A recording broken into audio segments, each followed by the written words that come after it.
Yamakateerera kudai so inonzi Nyaya Vision patinokupakurira nhau nezvinhu zvakasiyana-siyana zvinenge zvichiitika munyika yekwedu. Meanwhile, said development while Nadia was recovering in hospital, a magistrate arrived at her ward accompanied by Zimbabwe Prison Services ZPC officers and conducted an impromptu court session. The magistrate then ordered that Nadia be placed under ZPC custody, officially making her a prisoner. Once discharged from the hospital, she will be transferred to a remand prison. Pari kupisa pakaoma hama dzinodiwa hatisati takambonyatsosangana nezvinhu zvakadai munhoroondo yejudiciary sekuziva kwatinozviita pane nhau nenyaya zhinji dzatakambonzwa unless takutoti tidzokere kuhistory. Asi izvi zvaita kakukashikamadza kuti munhu angosvika akarohwa kepele close atori kwaanga ari koko kuhospital bvatonzi asungwe. Ende nyaya iripo ndeyekuti panga pachinzi iye ari kufeka abduction according to George Charamba uyo anova spokesperson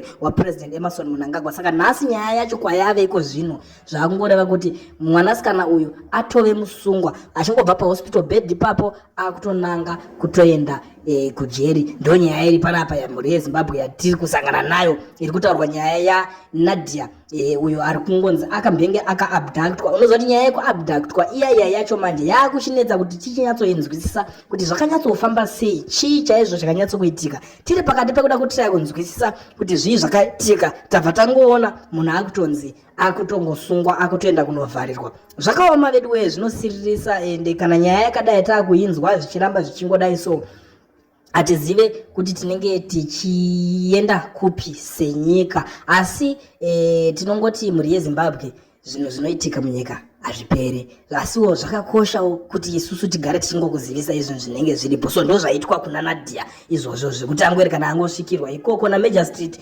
zvikanzi uyu ngaabva atongonanga kuZimbabwe Prison Services. Ndo nyaya yacho iri panapa. Kana muchinge mune zvekutaura munongosendawo maaudio enyu ipapapa mucomment section imomo nekungokomenda.